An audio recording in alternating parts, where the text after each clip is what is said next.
Vanilla கேரக்டருக்கு சீக்கிரமே ஒரு எண்டு வந்தால் நல்லா இருக்கும் அப்படின்னு சொல்லி யாரெல்லாம் நினைக்கிறீங்களோ அவங்களான வீடியோக்கு லைக் பண்ணிக்கோங்க. ஆமாங்க, வெனிலாவோட கேரக்டருக்கு கூடிய சீக்கிரமே ஒரு எண்டு வந்துச்சுன்னா ரொம்பவே நல்லா இருக்கும் அப்படின்றதா நம்மளோட ஆசை. நிச்சயமாக அது நடக்கும் அப்படின்னு சொல்லலாம். இன்றைக்கி எபிசோடில் பார்த்தீங்கன்னா தாத்தா அண்ட் நம்ம விஜய் இவங்க 2 பேரும் பேசுகிற விஷயங்கள்லாம் நடந்தது. அப்போ 2 பேரும் என்ன பேசிக்கிறாங்க அப்படின்னா, காவேரி மேலே தனக்கு இருக்கிற அன்பை நம்ம விஜய் ஷேர் பண்ணிக்கிறார் தாத்தா கிட்ட. தாத்தாக்கு புரியுது, காவேரியும் என்கிட்ட சொன்னாப்பா நீ ஃபோன் பண்ண அப்படின்னு சொல்லிட்டு. ஆனால் இருந்தாலும் நான் ஏன் உங்ககிட்ட கேட்குறேன் அப்படின்னா, நீ ஏதாவது ஒரு விஷயம் தப்பு பண்ணிடக்கூடாது அப்படின்ற மாதிரி தாத்தா சொல்ல, அப்போ விஜய் என்ன சொல்கிறார் அப்படின்னா, எனக்கு இந்த உலகத்தில் என்ன நடந்தாலும் காவேரி தான் எனக்கு முக்கியம். காவேரிக்காக நான் எந்த ஒரு விஷயமும் பண்ண மாட்டேன். ஏன்னா காவேரி எனக்காக பண்ண விஷயங்கள் அது சாதாரண விஷயம் கிடையாது. ஒருவேளை நான் இவ்வளோ கல்யாணம் பண்ணிக்கிறவனோ அப்படின்னு சொல்லி காவேரி எந்த ஒரு விஷயமும் யோசிக்காம எனக்காக இந்த இவ்வளோ பெரிய விஷயத்த பண்ணியிருக்கான். இதற்காகவே நான் காவேரியை உடனே பார்த்தாகணும் தாத்தா அப்படின்ற மாதிரி சொல்ல, ஸோ நீ கண்டிப்பாக போய் பார்க்கலாம். அவள் எங்கே போயிருக்கா அப்படின்னா ஆஃபீஸ்க்கு தான் போயிருக்கிறான். ஆஃபீஸில் நீ கொஞ்சம் பிரச்சனையாக போய்கிட்டு இருக்குது, உனக்கு தான் கால் பண்ணாங்க போல், நீ ஃபோனை எடுக்கல அப்படின்னாங்க. ஸோ அது விஜய்க்கு நல்லாவே தெரியும். அவருக்கு தான் முதல்ல கால் பண்ணியிருப்பாங்க. அவர் இப்போதைக்கு என்னால் வர முடியாது அப்படின்னு சொன்னதுக்கப்புறம் தான் இங்கே கால் பண்ணுவாங்க. அதாவது நம்ம காவேரிக்கு கால் பண்ணுவாங்க. ஸோ காவேரி அதனால தான் போயிருக்காங்க அப்படின்ற விஷயம் நல்லாவே தெரியுது. ஆனால் இருந்தாலும் இங்கே என்ன பிரச்சனை அப்படின்னா, இடையில இருக்கிற ராகினி மட்டும்தான் பிரச்சனை. அவங்க தான் என்ன பண்ணுறாங்க அப்படின்னா, இடையில புகுந்து ஆட்டையை கலைச்சி விட்டுக்கிட்டு இருக்காங்க. இந்த விஷயம் கண்டிப்பாக தெரிய வரும். தெரிய வரும்போது அவங்களுக்கு கிடைக்க வேண்டிய தண்டனையோ அடியோ கண்டிப்பாக கிடைக்கும்னு வச்சுக்கோங்களேன். ஆனால் அதுக்கப்புறம் அவங்க சும்மா இருப்பாங்களான்னு கேட்டிங்கன்னா கண்டிப்பாக இருக்க மாட்டாங்க. ஏன்னா அவங்களோட குணமே அப்படி தான். ஸோ அவங்கள ஒரேடியாக வீட்டை விட்டு துரத்துனா மட்டும்தான் அவங்களோட ஆட்டம் முடிவுக்கு வர்றதுக்கான கொஞ்சோண்டி வாய்ப்பு இருக்குது. ரொம்ப வாய்ப்பு இருக்குன்னுலாம் சொல்லிட முடியாது, கொஞ்சமாக வாய்ப்பு இருக்குது. ஸோ அந்த விஷயத்தை முதல்ல விஜய் சீக்கிரமே செய்யணும் அப்படின்றதான் நம்மளோட ஆசை. அதே மாதிரி சீக்கிரமே வெண்ணிலாவோட கேரக்டருக்கு கொஞ்சம் சீக்கிரமாக எண்டு கொடுத்தாங்கன்னா ரொம்பவே நல்லாயிருக்கும். ஏன்னா வெண்ணிலாவோட கேரக்டர்னால சீரியலே கொஞ்சம் டவுன் ஆக ஆரம்பிக்குது. ஸோ அதனால் இவங்களுக்கு கொஞ்சம் கன்சிடர் பண்ணாங்கன்னா ரொம்பவே நல்லாயிருக்கும். அதுக்கப்புறம் விஜய் அவரோட ரூமுக்கு போகிறாரு. அங்கே போய் அவரோட ஃபோனை சார்ஜ் போடலாம் அப்படின்னு சொல்லி பார்க்கும்போது தான் ஃபோனில் சுத்தமாக சார்ஜ் இல்லையா. ஸோ சார்ஜை தேடி ஃபோன் போட்டு அவர் நல்லா தூங்கிடுறாரு. அப்படியே கட் பண்ணிங்கன்னா நம்ம குமரனை காட்டுறாங்க. குமரனுக்கு ஒரு ஆடிஷனில் ஒரு சீன் போய்கிட்டு இருக்குது. அப்போ ஒரு பொண்ணை லவ் பண்ணணும் அந்த சீன் நடக்குது. அப்போ குமரன் ஹக் பண்ணும்போது டக்குன்னு அந்த பொண்ணை தள்ளி விட்டுறாரு. தள்ளி விட்டோம், ஏன்னா அந்த இடத்துல தன்னோட மனைவி வர்றாங்க அப்படின்றதுனால. ஸோ அந்த பொண்ணை தள்ளி விடவும் குமரனுக்கு ஒரு நிமிஷம் கில்ட்டி ஆயிடுது. ஸோ அந்த பொண்ணை தள்ளி விட்டுறாப்புல. உடனே என்னப்பா இப்படி பண்ணுற, நல்லா நடிக்கிற, எல்லா விஷயமும் நீ நல்லா பண்ணுற, இந்த ஒரு சீனில் மட்டும் ஏன் நீ சொதப்பின அப்படின்ற மாதிரி சொல்லும்போது, சார் தயவு செஞ்சு என்னை மன்னிச்சிருங்க சார், நான் வேணும்னே சொல்லப்போன சில பிரச்சனைகள் அப்படின்னு சொல்லிட்டு எனக்கு இன்னொரு வாய்ப்பு மட்டும் கொடுங்க, நான் நல்லா பண்ணி காட்டுறேன் அப்படின்ற மாதிரி அவர் சொல்ல, ஸோ வந்திருந்தவங்களும் ஓகே நீ நல்லா பண்ணியிருக்க, இது வரைக்கும் நான் நல்லா பண்ணியிருக்கேன், நான் இல்லைன்னா சொல்ல மாட்டேன், பட் இப்போ நாங்கள் உனக்கு இன்னொரு வாய்ப்பு கொடுத்து உன்னை நாங்கள் செலக்ட் பண்ணுறோம் அப்படின்னா என்ன பேசுவாங்க ஆடியன்ஸ், இவங்க அவருக்கு ஃபேவர் பண்ணியிருக்காங்க, அதனால தான் அவருக்கு வாய்ப்பு கிடச்சிருக்குது அப்படின்ற மாதிரி சொல்லுவாங்க. ஆனால் இருந்தாலும் நான் உனக்கு இன்னொரு சான்ஸ் தரேன், அதை நீ மிஸ் பண்ணாத அப்படின்ற மாதிரி சொல்லவும் அவர் அடுத்த சான்ஸில் அப்படியே பிச்சு உதறிட்டார் அப்படின்னு சொல்லலாம். ஸோ அந்த சீன்ஸ் ரொம்பவே நல்லா இருந்தது. அவர் அடுத்த லெவலுக்கு செலக்ட் ஆகிட்டார் அப்படின்னு சொல்லலாம்.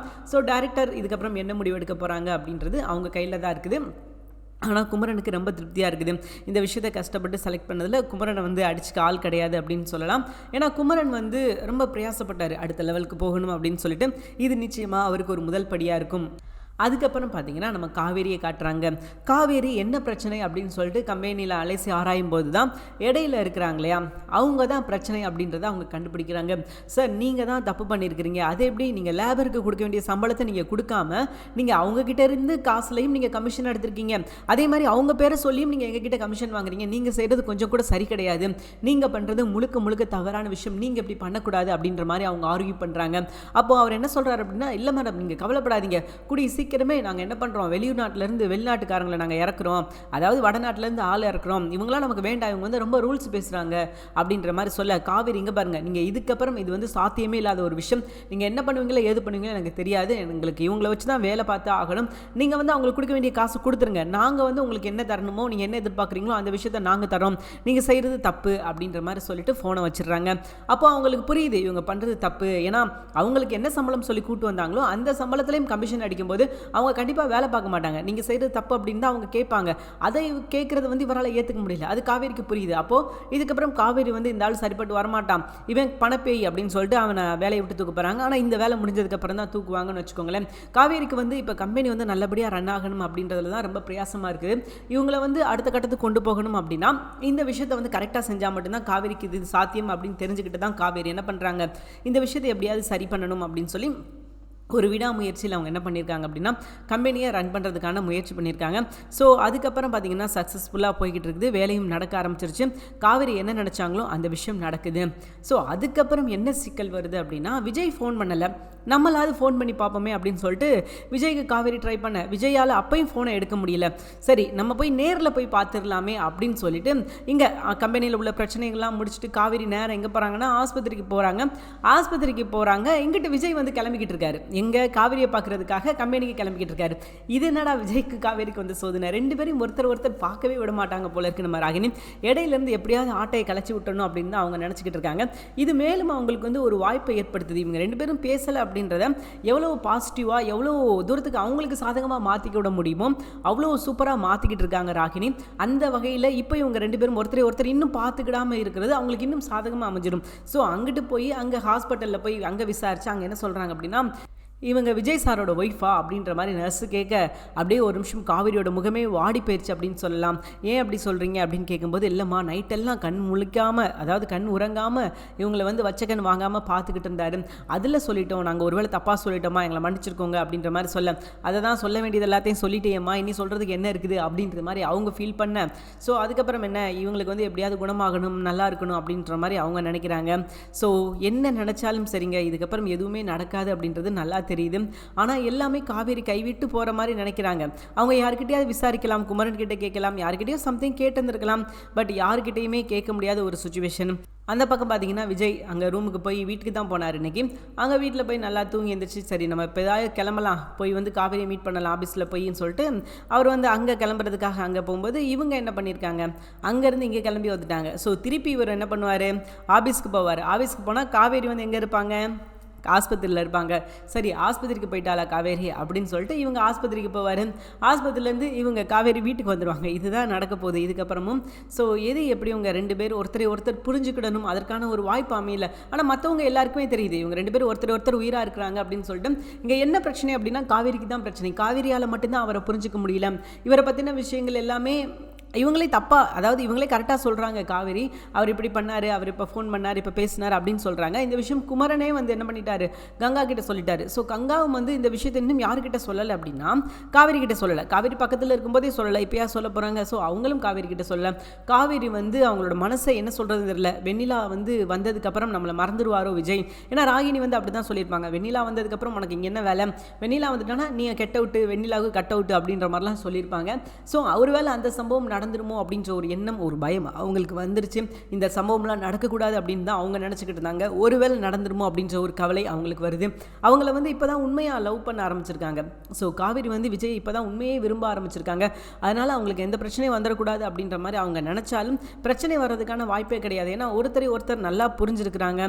ஸோ ஒருத்தருக்கு இடையில ஒருத்தர் பிரச்சனை கிடையாது. அப்படி இருக்கும்போது ஏதாவது ஒரு உண்மையோ ஏதாவது ஒரு விஷயத்தையோ சொல்லியிருந்திருக்கணும். ஸோ ரெண்டு பேருக்கு இடையில அந்த கான்வர்சேஷனே இல்லை அப்படின்றது தாங்க இங்கே பிரச்சனையாக பார்க்கப்படுது. ஒருவேளை ரெண்டு பேருக்கு இடையில ஒரு பேச்சுவார்த்தை போய்கிட்டு இருந்தது, ரெண்டு பேரும் பேசிக்கிட்டு இருந்தாங்க அப்படின்னா எந்த பிரச்சனையும் கிடையாது. கண்டிப்பாக ரெண்டு பேரும் ஒற்றுமையாக இருப்பாங்க. ஆனால் இடையில இவங்க ரெண்டு பேருக்கு இடையில பேச்சுவார்த்தை இல்லை அப்படின்றது தான் இங்கே பிரச்சனை. மேபி ஒருவேளை பேச்சுவார்த்தை இருந்திருந்ததுன்னா ரெண்டு பேருக்கு இடையில இவ்வளோ கேப் வந்திருக்காதோ அப்படின்றது தான் நிதர்சனமான உண்மை. ஸோ எது எப்படி, ஆனால் இருந்தாலும் இவங்களை பிரிக்கிறதுக்கு யாராலையும் முடியாது. ஏன்னா இப்போ இல்லைனாலும் அப்போவாவது அதுக்கப்புறமாவது புரிஞ்சுக்கிடுவாங்க உண்மை என்ன, இந்த தப்பு எங்கே நடந்தது, யார் மூலியமா நடந்தது, இதுக்கு இடையில பிரச்சனை பண்ணது யார் அப்படின்ற விஷயம். எல்லா விஷயமும் இப்போ இல்லைனா என்ன, ஸோ எப்பயோ ஒரு இடம் தெரிய வரதான் போகுது.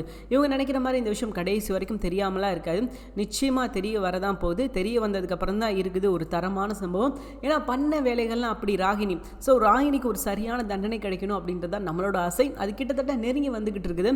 இந்த விஷயங்கள்லாம் நடந்து முடியும் போது விஜய் வந்து காவேரிட்ட சொல்லுவார், காவேரி நான் உனக்கு ஃபோன் பண்ணேன் காவேரி, நீ தான் ஃபோனை எடுக்கலை அப்படின்ற மாதிரி சொல்லும்போது அப்போ காவேரி சொல்லுவாங்க, இல்லைங்க எனக்கு ஃபோனே வரல அப்படின்னு சொல்லி அவங்க சொன்னாலும் இவர்கிட்ட ப்ரூஃப் இருக்குது, இங்கே பாரு நான் உனக்கு எத்தனை முறை கால் பண்ணியிருக்கேன் பாரு, நீ அட்டன் பண்ணி பேச வேறு செஞ்சுருக்க, ஆனால் நீ தான் என்கிட்ட சரியாக பேசலை. அப்படிங்கும்போது தான் இவங்களுக்கு வந்து தெரியும், அப்போ நம்ம ஃபோனை கீழே எப்போல்லாம் வச்சுருக்கோமோ அப்போல்லாம் இந்த ராகினி எடுத்துகிட்டு வந்து நோண்டி இருக்கா, அவள் தான் ஃபோன் பேசியிருக்கா அப்படின்றத புரிஞ்சுக்கிட்டு இதுக்கப்புறம் இந்த இடையில யார் இருந்தால் யார் இந்த தேவையில்லாத வேலையை பார்த்தா அப்படின்றத கண்டுபிடிச்சி தரமான சம்பவம் பண்ண போகிறாரு நம்ம விஜய் அண்ட் காவிரி 2 பேரும் சேர்ந்து ஒரு பனிஷ்மெண்ட். இவளெல்லாம் சும்மாவே விடக்கூடாது, இவளுக்கு ஒரு சரியான தண்டனை கொடுக்கணும் அப்படின்றத நம்மளோட ஆசை. நிச்சயமாக அந்த விஷயம் நடக்கும் அப்படின்றதுல எந்த ஒரு மாற்று கருத்தும் கிடையாது.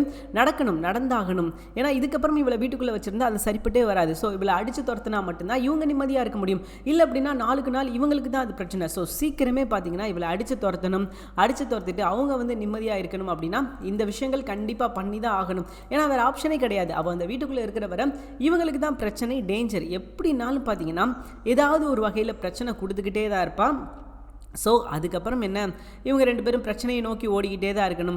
இவங்க 2 பேரும் எப்பயுமே நிம்மதியாகவே இருக்க முடியாது. ஸோ இந்த விஷயங்கள் எல்லாம் மாறணும் அப்படின்னா அதுக்கு ஒரே ஒரு விஷயந்தான் இருக்குது. இப்போவே அடித்து துரத்துனா மட்டும்தான் இதற்கான விஷயம் நல்ல விஷயமா நடக்கும். அவங்க 2 பேரும் நிம்மதியாக இருக்க முடியும். இல்லை அப்படின்னு வச்சுக்கோங்களேன், நாளுக்கு நாள் அடுத்து என்ன பிரச்சனை வரும், அடுத்து ராகினி என்ன பிரச்சனை கொடுப்பா அப்படின்னு சொல்லிட்டு அவள் என்ன பண்ண போகிறா அப்படின்னு சொல்லி அவள் பின்னாடியே ஓடுற மாதிரி தான் இருக்குமே தவிர அவங்களோட வாழ்க்கையவே வாழ முடியாது. ஸோ என்னடா இது பிரச்சனை அப்படின்னு சொல்லிட்டு அடுத்தடுத்து பிரச்சனையை நோக்கி தான் அவங்களும் ஓடுற மாதிரி இருக்கும். ஸோ இவங்களுக்கு இருக்கிற ஒரே ஆப்ஷன் என்ன அப்படின்னு பார்த்தீங்கன்னா ராகினியை அடித்து துரத்துறது மட்டும்தான். அந்த விஷயத்தை நம்ம விஜய் அடுத்து செய்யணும் அப்படின்னு நினைக்கிறவங்க நம்ம வீடியோக்கு லைக் பண்ணிக்கோங்க. தேங்க்யூ ஃபார் வாட்சிங். இந்த வீடியோ உங்களுக்கு பிடிச்சிருந்துச்சுன்னா மறக்காம லைக் பண்ணிக்கோங்க. நம்ம சேனலில் நீங்கள் இன்னும் சப்ஸ்கிரைப் பண்ணலையா, மறக்காம சப்ஸ்கிரைப் பண்ணிக்கோங்க. கூடவே பக்கத்தில் இருக்கிற பெல் ஐக்கானை மறக்காமல் கிளிக் பண்ணிக்கோங்க. தேங்க்யூ.